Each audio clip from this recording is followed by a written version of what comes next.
አብራችሁ ቀጥሉ፣ አብራችሁ ሁኑ። ማንም እናንተ አብራችሁ እንዳትሆኑ የሚፈልግ የለም፣ አብራችሁ እንድትሆኑ እንጂ። ከዚህ በፊት እኛም ብንሆን ስንፈልግ የነበረው የእናንተን አብሮነት፣ የእናንተን አንድ ላይ መሆን፣ መስማማት፣ ልጃችሁን አብራችሁ እንድታሳድጉ ነው የኛ ፍላጎት። ደግሞ መናገርና እዚህ ጋር የሆነ ማስጠንቀቅ የምፈልገው ነገር ምንድነው? ልጁን ከዚህ በፊት ፈቅርሃለሁ፣ እወድሃለሁ ብለሽ ቀረብሽው። ከዛስ እሱም አመነሽ። ከዛ በኋላ ደግሞ ካመነሽ በኋላ የሆነ ነገር አደረግሽ። አሁንም ደግሞ ይሄ ልጅ እወድሃለሁ፣ አፈቅርሃለሁ ብለሽ የሆነ ነገር እንዳታደርጊው ፈራለሁ እኔ ማለት ነው። ምክንያቱም ከመሬት ተነስተሽ በዚህ ልክ እንደዛ ስትሆኚ የነበርሽ ልጅ ከመሬት ተነስተሽ በዚህ ልክ እንደዚህ ልትሆኚ የቻልሽበት ምክንያት ጭራሽ አልገባኝም። ስለዚህ የሆነ ነገር አለ ብዬ ነው ማስበው እንደኔ ማለት ነው።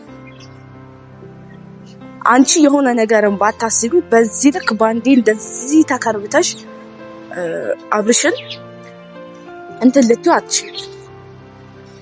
ስለዚህ አብርሽን ብትሆን ደግሞ አስተው እሷ የኔ ውድ የኔ ፍቅር የኔ የሆነ ነገር ስትደግ እዛ ጋር ለእሷ መሳቅ ወይ ደግሞ እንትን ማለት ምናምን አንተ ራሱ የሆነ ፍላጎት ይህንን ነገርን ስለምታቅም ይመስለኛል እኔ እንትን እያለችክም ያለችው በደካማ ጎንክ እየገባች የምትጮት።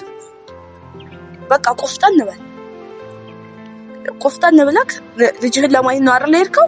ልጅህን አይተክ አልተነሳም ማለች ካረለ መኪና ውስጥ አጠብቀው ልጅህን ከሷ ጋር እንደዚህ። እሺ ዛሬ ደግሞ እንደዚህ ሆናችሁ መኝታ ቤት ገባችሁ የሆነ ነገር ፈልገህ ነው ቻርጀር እንደዚህ አይነት ነገር አያስፈልግም።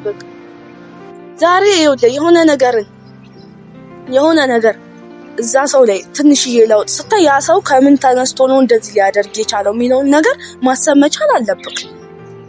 ይሄ ነገር አንተ ቀድመህ የዛን ሰዓት ብትጠነቀቅ ኖሮ እንደዛ ጠጣ ስትል አልጠጣም እንዲህ ብለህ ወስነህ ጥላት ሄደህ ቢሆን ኖሮ ይሄ ሁሉ ነገር አይፈጠርም ነበር። አንተም ታዝን ነበር አታዝን ነበር። ዛሬም ደግሞ ያ ነገር እንዳይደገምብክ በማስተዋል ነገሮችን ማድረግ መቻል አለብክ። ሰላም ውድ ቤተሰቦቼ እንዴት ናችሁ? አለሁኝ ደህና ነኝ፣ እግዚአብሔር ይመስገን። በያላችሁበት ሰላምና ጤና ብዝት ይበልላችሁ። ለድምጼ ይቅርታ ትንሽ ጉንፋን ይዞኛል። ሰሞኑን ባሉት ጉዳዮች አንዳንድ ነገር ልበላችሁ ብዬ ነው። እየተፈጠሩ ያሉትን ነገሮች እያያችሁ ነውና ያው እንደ ሰውኛ ዝም ማለት አልቻልኩም። አንዳንድ ነገር ማለት ስለምፈልግ ነው የመጣሁት እና በልዑልዬ ጉዳይ እንደዛ ብዙ ነገር ተፈጥሮ ብዙ ነገር ውስጥ ተገብቶ ብዙ ነገር ፋሚሊ እህትና ወንድም ሲቀጥል ደግሞ ፋሚሊዎች ብዙ ነገር ተዳርሰው ግን ያም ሆኖ አሁን ላይ ሰላም ፈጥረው ልጁም ወደ እናቱ ተመልሶ በሰላም ማለት ነው ያው በንግግር ያው ብዙ ነገር ተፈጥሯል። አሁን እንደዚህ እንደቀላል ሰላም ተፈጥሯል ብሎ ለማውራት ከባድ ነው። ግን እየተካሄዱ የነበሩት ሁኔታዎች በልጁ ጉዳይ በጣም ከባድ ነበሩ። አሁን ደግሞ ልጁ ተመልሶ በሰላም እናቱ ጋር ነው ያለው። ለዛም ደስ ብሎናል። እሷ ብቻ ሳትሆን ፋሚሊዎች በሙሉ ተጨንቀው ነበረ። የራሳቸውን ነገር ትተው የነሱ ነገር ለማስተካከል ወደ ላይ ወደ ታች እያሉ ነበርና በጣም በቃ የሆነ እንጃ ይሄ ነው የማይባል አብርሽም እስከምንሰር ይሆናል አይደለ? በቃ የሆነ እንደ አባት ያው ላሳያት ብሎ ያደረገው ነገር ብቻ ብዙ ነገር ሆኖ ነበረ። ያም ሆኖ ግን ዛሬ ላይ ወደ እናቱ ተመልሶ ሰላም ሆኖ እናቱ ጋር ነው ያለው ልጁ። ደስ ይላል ማለት ያለው ሁኔታ በሱ ጉዳይ ተስማምተው አንድ ላይ ሆነው ልጃቸውን እሱም እየመጣ እንዲያይ በቃ በስምምነት ልጃቸውን እንዲያሳድጉ ተፈቅዶላቸዋል እና ያ ነገር ደስ ይላል። አሁን መሀላቸው ላይ በዚህ ልጅ ጉዳይ ምንም አይኖርም።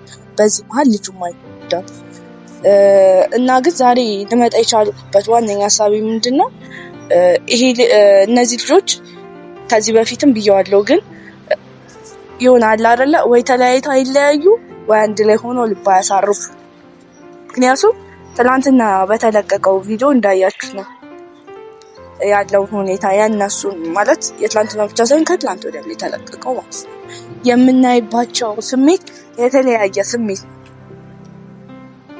እና ያ ነገር ደግሞ ሰውን ቤተሰብ ብዙ ነገር የሆነ ያምታታል። አብርሽ እዛ ጋር ከሄርሜላ ጋር ሌላ ህይወት ልጀምር ነው ብለን ስናስብ ከሄርሜላ ጋር በቃ እንደዚህ ናቸው ብለን ስናስብ አሁን ደግሞ ከሄርሜላ ጋር ያለህ ነገር ብሎ አሁን ደግሞ ከሄርሜላ ብዙ ነገር ተስፋ አድርጋለች፣ ብዙ ነገር ካንተ ትጠብቃለች። ምክንያቱም ምንም በሌለበት ነገር ሄርሜላም እዚህ ጋር አለ ስትል አንተ እዛ ጋር ነህ፣ እዚህ ጋር ነው ስትል እዛ ጋር ነህ። ስለዚህ አሁን እዚህ ጋር ምንድነው መሆን ያለበት? በእርግጥ እኔ እዚህ ጋር አሁን ወሳኙም የመናገር ሳይሆን የሚሰማኝ መናገር የምችልና በቃ እሷን አፈቅርሻለሁ እወድሻለሁ ለአንቺ ብቻ ነው እኔናም ብለህ አላልካትም። ስለዚህ እሷ ጋር ያለውን ነገር ተዋት፣ በቃ ብቻዋን ተዋት። ምክንያቱም አንድ ሰው በአንድ ሰው መጎዳዳት የለባችሁ። ማይሆን ከሆነ ይሄ ነገር መቆም ካለበት መቆም አለበት። ያን ነገር ተው ይቅርብ። ሲቀጥል ደግሞ ሩታ ከዚህ በፊት አብርሃምን እወድሃለሁ አፈቅርሃለሁ እኔ ያላንተ ባሌ ምናምን እያልሽ በጣም ብዙ ነገር አድርገሽ ነበር ከዚህ በፊት ማለት ነው። ግን ያ እንዳለ ሆኖ ያ ነገርሽ የምር ቢሆን ማናችንም ደስተኛ ነበር። ግን ያ ነገርሽ ዛሬ ፍቅር ነሽ፣ ነገ ደግሞ የሆነ ነገር ነሽ። ምክንያቱም ይሄ ልጅ አለው ትይዋለሽ፣ ተስፋ ትሰጪዋለሽ፣ እሱም ደስተኛ ይሆናል ብሎ ህይወቱን ሊጀምር ሲል አንቺ ደግሞ ትገለበጫለሽ። እንደዚህ ሆኖ ደግሞ ኑሮ የለም። ምክንያቱም ይሄ ልጅ ሰላም መሆን መቻል አለበት። የልጅሽ አባት ነው አይደለ? ምንም ቢሆን አብራችሁ ኑሯችኋል። የሱ ጉዳት የሱ መከፋት ለአንቺ ምንም ጥቅም የለም። አንቺ ዛሬ ላይ ደህና ነሽ፣ በቃ ተስተካከለ ሆነ ብሎ ፋሚሊው ደስ ሲለው ስብጥጥ ያለሽ የሆነ ነገር ታስቢያለሽ። እና አሁን የምታሳያቸው አክቶች የምትሆናያቸው ሁኔታዎች የምትክለሰለሻቸው ነገሮች በቃ ይሆናል አይደለ? እንደዚህ ማድረግ እኮ አይጠበቅብሽ፣ ማድረግም የለብሽም። በቃ ለሰላም ለፍቅር አብራችሁ ለመቀጠልና ምንም ነገር የሌለው ቢሆን እሰየሽ፣ ችግር የለም ይሁን። ግን በዚህ መሃል ይሄንን ነገር እኛን ተውን፣ ፋሚሊ ያየዋል ወይ ዛሬ ደህና ሆኑ ሲሉ ነገ እናንተ የሆነ ነገር የምትሆኑ ከሆነ በዚህ መሃል ቤተሰብ እያዘነ እየተጎዳ ነው፣ እየተከፋ ነው። ይሄ ነገር ደግሞ ለእናንተም ለአንቺም ጥሩ አይደለም። በቃ ትክክለኛ መንገድ መሄድ ካለብሽ ትክክለኛ መንገድ ነው መሄድ ያለብሽ እንጂ እንደዚህ መሆን እንደዛ መሆን አያስፈልግም። ትናንትና ከዚህ ባለፈው እንደዛ ውጥንቅጡን አውጥተሹ ድብልቅልቅልቅ አድርገሹ ዛሬ ደግሞ ከመሬት ተነው ፍቅር የሚያጫውትበት ምክንያት ምንድነው? ይሄ ልጅ ወንድ ልጅ ነው፣ ይወድሻል፣ የልጁ እናት ነሽ። በአንቺ ክፋትም ሆነ ምንም ነገር አይፈልግም። ከዚህ በፊትም አብራችሁ ኖራችኋል። ከኛ በላይ አንቺ ታውቂዋለሽ።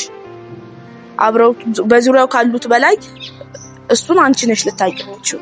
ግን ደግሞ የሆነ ነገርን ስታደርጊ ተረድተሽ ይሄን ነገር በማድረጌ ማን ምን ይጎዳል የሚለውን ነገር ማስተዋል አለብሽ እንጂ በዘፈቀደ የሚደረግ ነገር በኋላ አንቺንም ራስሽንም ይጎዳል። ሲሆን ይሁን ችግር የለውም እንጂ እናንተ ተጣልታችሁ እናንተ ተለያይታችሁ ማንም ምንም ሊጠቀም አይችልም። ሁሉም ሰው የሚፈልገው ምቀኛ ወይ ደግሞ የሰውን መጋጨት የሚፈልግ ሰው ካልሆነ በስተቀር የሰውን ሰላም እኛ በራሳችን የእናንተን ሰላም ነው የምንፈልገው። የእናንተን ሰላም እንደሚፈልግ የእናንተን መጣላት የሚፈልግ እኮ አለ። ግን ደግሞ እኛ የእናንተን ሰላም ነው የምንፈልገው። ልጃችሁን አብራችሁ በሰላም እንድታሳድጉ ነው የምንፈልገው።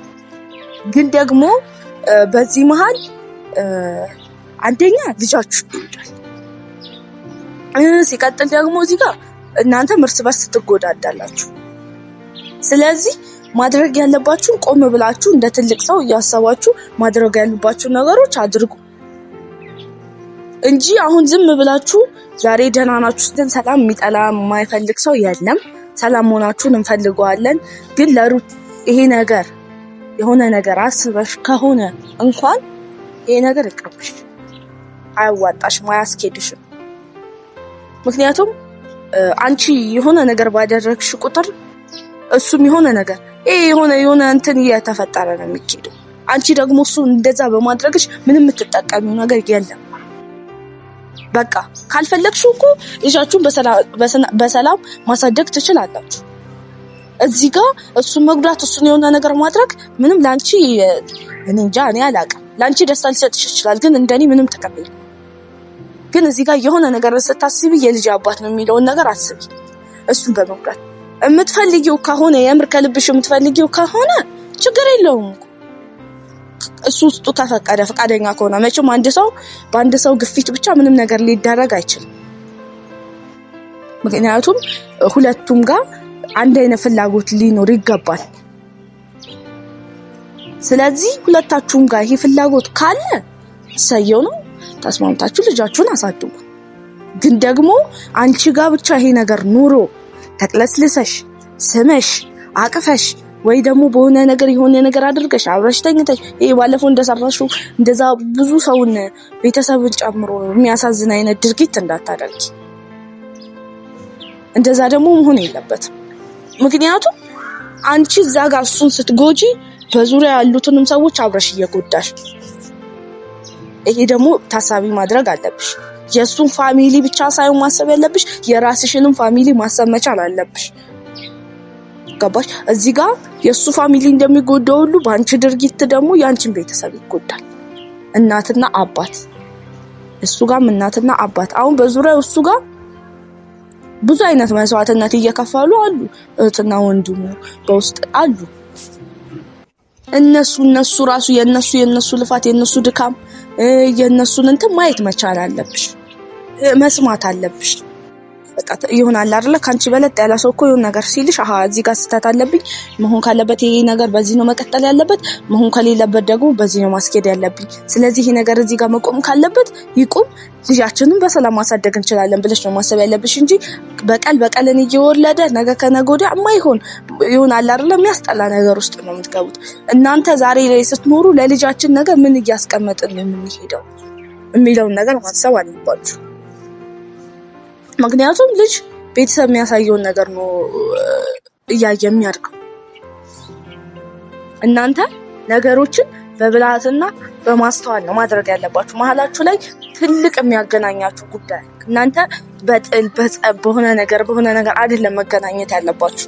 በሰላም በፍቅር በልጃችሁ ጉዳይ አውርታችሁ የሆነ በቃ ማድረግ ያለባችሁ ነገር አድርጋችሁ የሚሆን ከሆነ የራሳችሁን ላይፍ መምራት ነው፣ የማይሆን ከሆነ ደግሞ እናንተ የግል ህይወታችሁ አንዱን የሆነ ነገር እያደረገ አንዱን የሆነ ነገር እያደረገ ይሄ ነገር ቀጣይነት ያለው። ስለዚህ ነገሮችን ስታደርጉ በእርጋታ ማስተዋል መቻል አለብክ። ነገሮችን በማስተዋል ሳናደርግ ስንቀር በኋላ ላይ ዋጋ ያስከፍሉናል። ስለዚህ አስተውል፣ ተረጋጋ፣ ነገሮችን በእርጋታ ለማድረግ ሞክር። ዛሬ ላይ የሳቀችልህ ሳቅ ስቃ የሆነ ነገር አድርጋ በኋላ ዋጋ ከምታስከፍልክ አሁን ላይ ብትቆጣ ብትጠነቀቅ ይሻላል። ምክንያቱም ዛሬ ላይ ካልተጠነቀቅ ነገ ላይ ዋጋ ልትከፍል። ስለዚህ ተጠንቀቅ። እያንዳንዷን ነገር ስታደርግ በምክንያቱ በምንም ነገር አትታለል። እሷ ዛሬ ስቃ ነገ ምን እንደምታደርግ አታውቅም። ከዛ በኋላ ብላችሁ የሆነ ነገር ይፈጠራል። በዛ መሀል ቤተሰብ ያዝናል፣ በዛ መሀል አንተ ታዝናለህ። ራስን በራስ ለምን ትጎዳለህ? ለምን አትጠነቀቅ? ነገሮችን በጥንቃቄ በማድረግ ነው የሰው ልጅ ቀስ በቀስ እንደሚሉ። በአንድ ይሄ ሁሉ ለውጥ ሲመጣ አንተ ራሱ ለምን ብለህ ማሰብ መቻል አለብህ። በቃ ልጅህን ልታይ ነው የሄድከው። ልጅህን ልታይ ከሄድክ እኮ እዛ ጋር ይሆናል አይደለ? ይሄ የሆነ ልጁ አልተነሳም ምክንያት ሊሆን አይችልም። በቃ እንደዚህ ካለችክ በቃ እሺ ችግር ሲነሳ ደውል። ቻርጀን ካላክ ይዘው ወጥ ማለት ትችላለህ። አሁን አንተ ራስህ በእሷ በምትል ሄደክ በኋላ የሆነ ነገር ሆንኩ ብትል ለራስህ ካልተጠነቀቅ ማንም ሊጠነቀቅልህ አይችልም። ስለዚህ ነገሮችን በጥንቃቄ አድርግ። አንዳንዴ አስተውለን የማናደርጋቸው ነገሮች ትንሽ ናቸው፣ ምንም አያመጡብንም ብለን የናቅናቸው ነገሮች ናቸው ነገ ትልቁ ነው ዋጋ የሚያስከፍል። ማንም ሰው የእናንተ መሆን አሁንም ቢሆን ጠልቶ አይደለም። እኔ በድጋሚ ተናገር ብትሆኑ አብራችሁ ብትቀጥሉ ችግር የለብንም። ግን ደግሞ እዚህ ጋር እናንተ ሰላም ናችሁ ስንል ሰላም አይደላችሁ፣ ሰላም አይደላችሁም ስንል ሰላም ትሆናላችሁ። አሁን ያ ሁሉ ጥንቅጥ ተፈጥሮ ያ ሁሉ ነገር ሆኖ አሁን እንደገና ደግሞ ተቀልብሳችሁ እንደዛ አይነት ነገር እንትን ማለት እኔ ፌር አይደለም። ስለዚህ ነገሮችን በጥንቃቄና በማስተዋል አድርግ። ነገ ላይ ዋጋ የሚያስከፍለ ነገር እንዳታደርግ ማለት ነው የምፈልገው ቤተሰብ።